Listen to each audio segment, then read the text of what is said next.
लेकर जबरदस्त आक्रोश देखिए भीम आर्मी के समर्थकों में है। और देखिए किस तरीके से चप्पल जो है अमित शाह के मुंह पर भीम आर्मी के तमाम समर्थक जो है मार रहे हैं। और देखिए किस तरीके से अमित शाह की जो ये तस्वीर है, बिल्कुल अंबेडकर बोलते हैं आर्टिकल 368 में जाकर पढ़िए अमित शाह जी कि क्या लिखे हैं ओबीसी माइनॉरिटी के लोगों को। आज बाबा साहब के बदौलत है गृह मंत्री अमित शाह सदन में अमित शाह आप सुधर जाइए, वरना भीम आर्मी फील्डों में उतर चुकी है। उसका जवाब झंडा और डंडा के लिए साथ साथ मजबूत से उसको जवाब दिया जाएगा। किस भगवान की बात करते हो तुम भाई? तुम RSS वाले वही श्री राम की बात करते हो जो अपनी गर्भवती अवस्था में पत्नी को जंगल में छोड़ दिया। उस भगवान की बात करती हो जो ब्रह्मा अपनी बेटी सरस्वती से शादी कर लिया। तो ये अनैतिक कार्य करने वाले लोग भगवान कैसे हो सकते हैं? दोस्तों, देश के सबसे बड़ी पंचायत संसद में होम मिनिस्टर अमित शाह के द्वारा बाबा साहब भीमराव अम्बेडकर पर जिस तरीके से ओछी टिप्पणी करने का काम किया गया है, ये विवाद थमने का नाम नहीं ले रहा है। पूरे देश भर में अमित शाह के बयान से तमाम भीमवादियों में, अम्बेडकरवादी और जो संविधान प्रेमी हैं उनके लोगों में आक्रोश है। और लगातार पूरे देश के अलग अलग जिलों के मुख्यालयों में अमित शाह के प्रतिमाओं को, तस्वीरों को जलाने का काम तमाम अम्बेडकरवादी कर रहे हैं। देखिए अमित शाह ने जिस तरीके से बाबा साहब भीमराव अम्बेडकर का पार्लियामेंट में अपमान करने का काम किया गया, उसको लेकर जबरदस्त आक्रोश देखिए भीम आर्मी के समर्थकों में है। और देखिए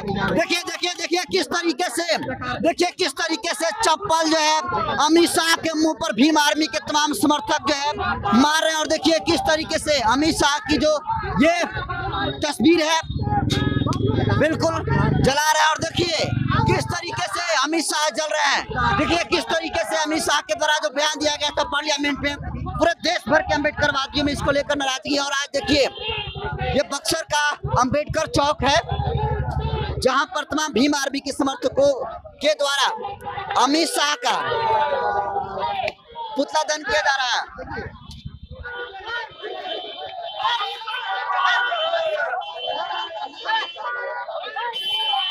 देखिए जबरदस्त आक्रोश तमाम लोगों का है।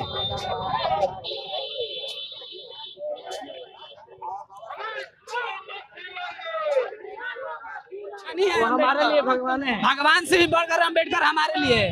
आप लोग स्वर्ग में नहीं जाना चाहते हैं? नहीं, हम लोग स्वर्ग नहीं, हम लोग का स्वर्ग बाबा साहब दिए हैं। हाँ। कोई राम और कोई लक्ष्मण और सीता हनुमान नहीं दिए हैं। अच्छा, बाबा साहब ने किया है जी। अमित शाह तो कह रहे हैं कि मेरा वीडियो असली नहीं है, मेरा वीडियो ये एडिटिंग की हुआ वीडियो है। वो गलत बोल रहे हैं। कब माफ करेंगे उनको? अरे माफी मांग लीजिए आकर, जिससे बोले हैं तो माफी नहीं मांगेंगे तब तक से ये पूरे भारत भर में आंदोलन चलते रहेगा।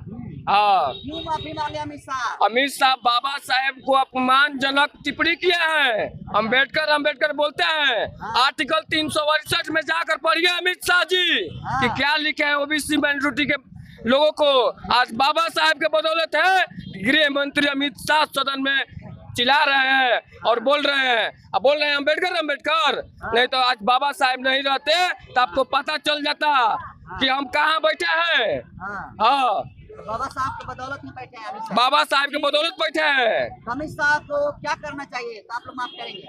आकर पूरा माफी मांगे तब ये भारत सरकार लोकतंत्र का सरकार है, लोकतंत्र का अपमान किए हैं। हाँ, माफी मांगेंगे तब आप लोग? तब माफ करेंगे, नहीं तो पूरा जब तक ले माफी नहीं मांगेंगे तब तक ले ये आंदोलन चलते रहेगा।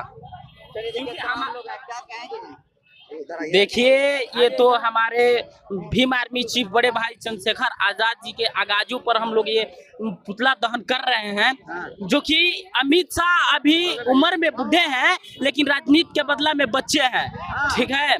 और मैं यही कहना चाहता हूं अमित शाह के माध्यम से, आपके माध्यम के चैनल से, कि अमित शाह आप सुधर जाइए, वरना भीम आर्मी फील्डों में उतर चुकी है। उसका जवाब झंडा और डंडा के लिए साथ साथ मजबूत से उसको जवाब दिया जाएगा। क्या करेंगे आप लोग? देखिए हम लोग आंदोलन के लिए उतरे हैं, अगर माफी नहीं मांग रहे हैं अमित शाह तो हम लोग आंदोलन करने के लिए तैयार हैं। क्या नाम है आपका? मैं भीम आर्मी जिला उपाध्यक्ष अजय आजाद। कर रहे हैं, क्या वजह है? वजह यही है कि जो भारत का गृह मंत्री पगलेट जो है अमित शाह, बाबा साहब के खिलाफ जो राजनीति कर भाषण दिया है, ओछी मंतव्य दिया है, बाबा साहब के बारे में बोला कि अंबेडकर एक फैशन हो गया है। उसको जानना चाहिए कि बाबा साहब फैशन नहीं है, बल्कि इस देश के लोकतंत्र के सबसे बड़े निर्माण करता है। उसके शब्द का यह करके अपमान किया गया है, और इस अपमान को बहुजन समाज और जितने भी जनवादी सोच के लोग हैं बर्दाश्त नहीं करेंगे। सफाई किया है कि हमारा क्या हुआ है? एडिट किया हुआ नहीं है, एडिट करने की बात नहीं है। इसलिए ये बयान जो है, जैसे ही वो बयान दिया है, सोशल मीडिया और मीडिया पर छाया है। और एक बात ये बता दूं कि वो बोला है एडिट करने का, कितना एडिट कीजिएगा, 2 शब्द 4 शब्द, सारा बयान ही उसका गलत है। वो तो यहाँ तक बोलता है कि जितना बाबा साहब को ये लोग पैशन बना के रखे हैं, अगर ये लोग भगवान का नाम लेते तो स्वर्ग में चले जाते। मैं पूछता हूँ, किस भगवान की बात करते हो तुम भाई? तुम आरएसएस वाले वही श्री राम की बात करते हो जो अपनी गर्भवती अवस्था में पत्नी को जंगल में छोड़ दिया। उस भगवान की बात करती हो जो ब्रह्मा अपनी बेटी सरस्वती से शादी कर लिया। तो ये अनैतिक कार्य करने वाले लोग भगवान कैसे हो सकते हैं?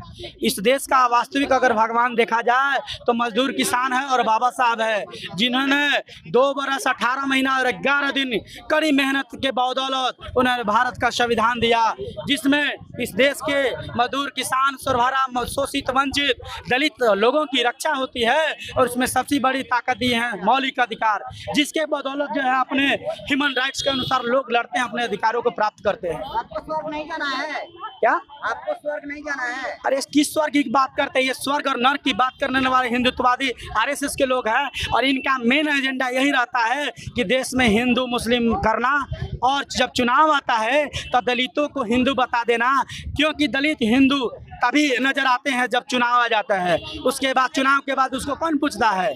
तो जब जब चुनाव होता है तो हिंदुत्व की बात करते हैं, चुनाव चला जाता है तो फिर वहीं देखिए इस देश के दलितों के साथ, ओबीसी के साथ हमेशा रोज माँ बहनों के साथ जुल्म अत्याचार होता है, इलेक्ट्रिसिटी का मामला होता है, बलात्कार होता है, महंगाई पर कितना ही लोग काम करते हैं, ये जनता के अधिकारों पर कितना लड़ते हैं। इन लोगों को सिर्फ जुमलेबाजी करना है, और जुमलेबाजों की सरकार है। और ये स्वर्ग नरक का डर जो है ये आरएसएस और बजरंग दल के लोग ही दिखाते हैं। और ये जो है हिटलर की संतान, नाजायज संतान है, क्योंकि हिटलर ने भी जर्मनी में नाजी दल का गठन किया था। उसका मकसद था उस देश के यहूदियों को ख़त्म करना। उसी तर्ज पे आरएसएस का गठन हुआ, और पूरे विश्व में खासकर भारत में ये इस देश के सामंतवादी और मनुवादियों का नेतृत्व करने वाला संगठन आरएसएस है। और आरएसएस का ही विंग है बीजेपी। आरएसएस को हटा दिया जाए तो विंग बीजेपी का कोई अस्तित्व नहीं है। इसलिए ये बीजेपी का जो नेता अमित शाह है, ये आरएसएस की नाजायज संतान है। इसलिए ये लोग उलुल बुलजुल और ये लोकतंत्र विरोधी हमेशा बयान देते आ रहे हैं। इन लोगों को भारत का लोकतंत्र से कोई मतलब नहीं है, इस देश के बाबा साहब से कोई मतलब नहीं है, क्योंकि ये लोग देश में मनुवाद को प्रतिस्थापित करना चाहते हैं, ताकि आने वाले दिनों में पुनः हम जो है अपना वर्चस्व काम करना चाहते हैं, मनुवाद को प्रतिस्थापित करना चाहते हैं। जब तक वो आकर सार्वजनिक तौर से बहुजन समाज और बाबा साहब को चाहने वाले इस देश के जनता से माफ़ी नहीं मांगते हैं, तब तक उनके खिलाफ जनता आंदोलन करेगी, अम्बेडकरवादी आंदोलन करेंगे, जनवादी लोग आंदोलन करेंगे। क्योंकि बाबा साहब एक व्यक्ति नहीं है, बाबा साहब एक विचारधारा है, और उस विचारधारा के खिलाफ बोलना जनता के खिलाफ बोलने के बराबर है। इसलिए जब तक जनता से माफ़ी नहीं मांगता है अमित शाह, तब तक उसको हम लोग माफ़ करने वाले नहीं हैं। मैं भीम आर्मी जिला मुखबरता जितेंद्र कुमार बक्सर। इस बात पर प्रोटेस्ट हम लोग इसलिए कर रहे हैं कि जो हम लोग का देश का गृह मंत्री अमित शाह जी है, जो कि बाबा साहब का अपमानित किए हैं। अगर जो बाबा साहब पर टीपा टिप्पणी किए हैं, अगर उस बात पर उन्होंने अगर क्षमा नहीं मांगते हैं तो हम लोग ऐसा ही चप्पल और जूता से उनको स्वागत करेंगे, ऐसे पुतला दहन करने का काम करेंगे। तो कह रहा है कि मेरा वीडियो बनाया हुआ है, एडिटिंग किया हुआ है। एडिटिंग तुम पता करे एडिटिंग है कि क्या है, लेकिन हम लोग तो प्रत्यक्ष देख रहे हैं। संविधान में कोई वीडियो एडिटिंग करेगा? पार्लियामेंट में कोई एडिटिंग करेगा फोटो? ये हकीकत बात है। उन लोग का मानसिकता यही है, उन लोग खाली राम राम राम भगवान। मैं उनसे मैं ये पूछना चाहता हूँ, मैंने कहना चाहता हूँ कि वो पद से इस्तीफा दे और राम राम जाकर राम मंदिर में जाके करे, ताकि उनको पता चले कि ये पद उनको मिल सकता है कि नहीं मिल सकता है। स्वर्ग में नहीं जाना है। नहीं, हमको स्वर्ग नहीं जाना है। स्वर्ग कहाँ है?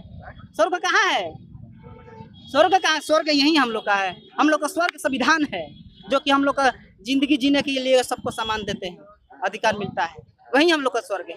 और उनके समर्थन में नरेंद्र मोदी कई ट्वीट कर दिए हैं। नरेंद्र मोदी तो उसी का एकदम, नरेंद्र मोदी का क्या, वो भी बुद्धिजीवी है, बुद्धिजीवी है, बहुत बड़ी बुद्धिजीवी नहीं है।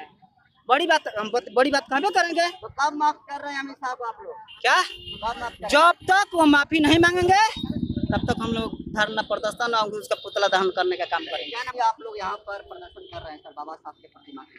अभी हमारे जो गृह मंत्री हैं अमित शाह जी एक राज्यसभा में बोले हैं कि जय भीम ये एक टाइटिल हो गया है, आप भगवान का पूजा कीजिए, आप स्वर्ग में जाइएगा।